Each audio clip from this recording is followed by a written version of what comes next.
국민 여러분, 안녕하셨습니까? 인도태평양 전략연구원 최수용입니다. 오늘도 저희 공작관TV 그레이트 게임을 애청하시는 전국 방방곡곡의 국민 여러분, 그리고 해외에 계시는 동포 여러분 한 분 한 분께 감사의 말씀을 전해 올립니다. 오늘 제가 드릴 얘기는 중국 이야기입니다. 지금 중국 내부에서 쿠데타가 발생을 했다. 여러가지 갖가지 사건 사고가 발생하고 있는데, 이러한 동향이 지금 우리에게 알려주고 있는 시사점에 대해서 말씀을 전해드리고자 합니다. 지금 현재 중국 공산당 시진핑 정권에서는 대만을 겨눈 전쟁 준비에 매진하고 있습니다. 그런데 이와 같이 전쟁을 준비해야 되는 아주 중차대한 시점에 군대 내부에서 큰 사고가 연이어 터져 나오고 있습니다. 그로 인해서 중남해, 중난하이라 하죠. 중국의 고위층들한테 절대로 좋은 징조가 아닌 것으로 보여지고 있는데, 이와 관련된 사례들을 다음처럼 열거해 보고자 합니다. 우선 첫 번째로 전 국방부장 위풍화, 이 위풍화가 행방불명이 되었습니다. 웨이펑허라고 이렇게 발음할 텐데, 이 사람이 행방불명된 이 사건과 관련돼서 국방부 대변인이 아주 이상야릇한 그런 발언을 한 게 있습니다. 통신에 의하면 8월 31일 기자들이 수개월째 보이지 않고 있는 전 국방부장 위풍화의 소재를 묻자, 대변인이 직접 우리는 매 안건을 조사하여 모든 부패 관리를 단속할 것이며 부패는 용인할 수 없다 라고 한 답변이 인터넷 기록으로는 남아있지 않아서 이상하다고 생각하고 있었는데, 이것이 종전에 고위관직자들이 낙마할 때도 이와 같은 방법을 구사하였기 때문에 이번 국방부 대변인의 답변도 준비된 것으로 간주해야 되겠다, 이런 판단이 듭니다. 그리고 위풍화의 사고는 로켓군 전 제2포병 고위층들 간의 충성 문제와 깊은 연관성이 있는 것으로 보여지고 있습니다. 로켓군의 전신이 제2포병인데 위풍화의 군생활 대부분이 이 제2포병이었으며 전임 제2포병 사령관 정지원과 같은 산동성 출신의 산동인이었습니다.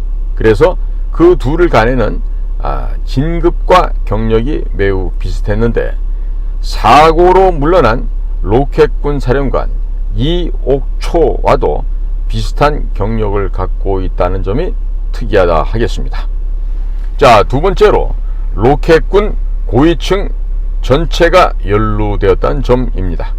시진핑이 중시하고 있고 대만 해협 전쟁 가운데 중요한 역할을 담당하게 될 로켓군 고위층이 전부 연루가 되었으니 전 사령관인 이옥초, 그리고 부사령관 오국화, 그리고 전후 부사령관 유광빈, 또 장진중, 이 모두가 연행되었다는 점과 그 다음에 오국화의 자살 등에 이어서 내부 문건으로 인해 이옥초 사건이 발생하였는데, 그의 미국에 가 있는 아들이 로켓군에 대한 정보를 노출시킨 것과 연관이 되었다고 이미 통보되었다고 합니다. 즉, 로켓군의 전임, 현임 사령관과 부사령관 및 로켓군의 세부 사항까지 이미 미국 측이 파악을 하고 있었다는 것을 볼 때, 이는 중국군 내부를 동요시킬 사건으로서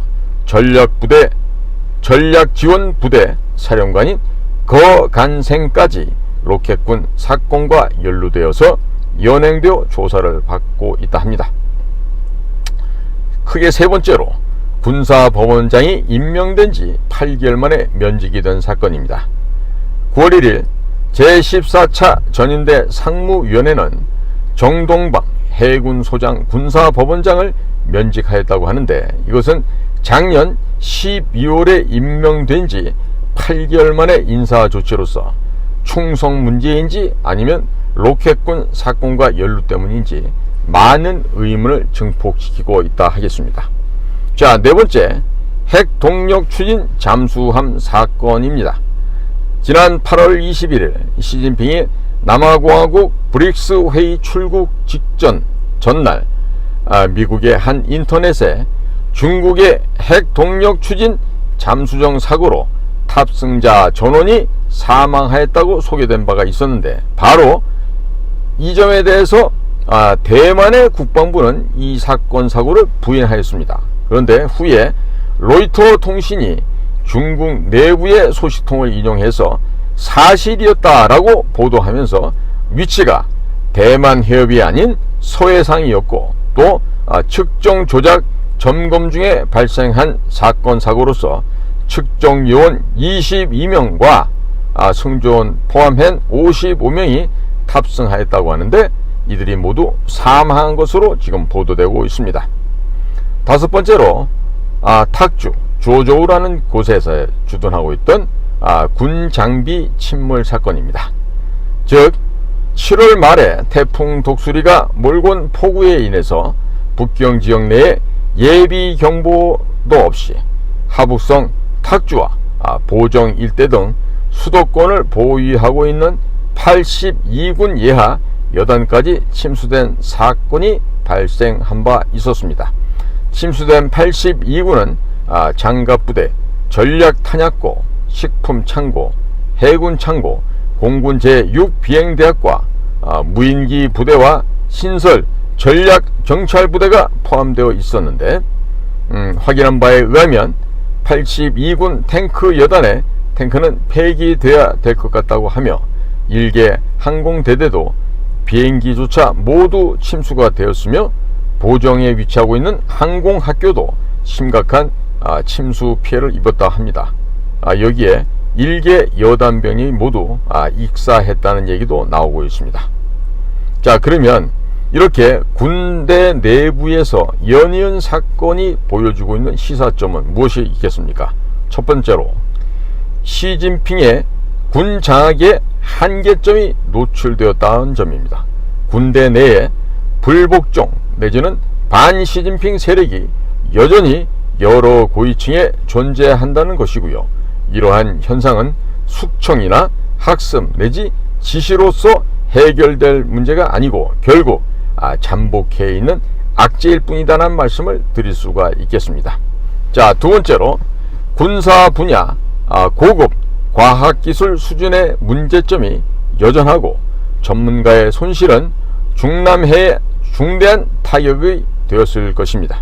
즉 중국의 로켓 위성 발사 실패나 핵 잠수정 사고 등이 중국이 서방 측에서 비록 많은 과학기술을 도적질했지만 측정에 참가한 55명의 사망 사건이나 지난 7월 38세 국방 전문가 교통사고 사건 등은 아마도 중남해의 대만 침공 야심에 적지 않은 타격을 주었을 것으로 보여집니다. 세 번째로 북경의 홍수나 탁주 사태를 수도권 군부에 통보를 하지 않아 군부 손실이 심각한 수준이라는 점입니다. 즉 북경과 신도시 웅안에 홍수 경보가 없어서 하북성의 여러 지역 민중들의 분노가 폭발하고 있습니다. 주요 부대의 지휘관이 조사받고 있는 한편 군심이 불안하니 군부 내 암암리에 반시진핑 동요가 솟구치는 등 중국 정권 내부가 불안함을 나타내는 것으로 여겨지고 있습니다. 시진핑의 잦은 은신 내지는 이렇게 지난 4월 26일 사망한 중앙판공청 부주임 겸 경위국 국장이었던 왕소군의 죽음이 7월 하순 공개된 점 등 무엇인가 수사한 것만은 사실인 것으로 보여지고 있습니다. 더군다나 9월 2일 하남성 영성시의 한 고등학교에서는 토요일 휴가를 종전 1주에 1일에서 2주 1일로 단축하게 되자 항의 차원에서 대자보에 이어 교내 시위까지 진행을 했다고 합니다. 자, 이제는 중국 내부의 고교생들까지 깨어나기 시작한 것으로 보여집니다. 오늘도 공작간TV 그레이트 게임을 경청해 주셔서 감사를 드립니다. 저는 인도태평양 전략연구원 최수영이었습니다. 감사합니다.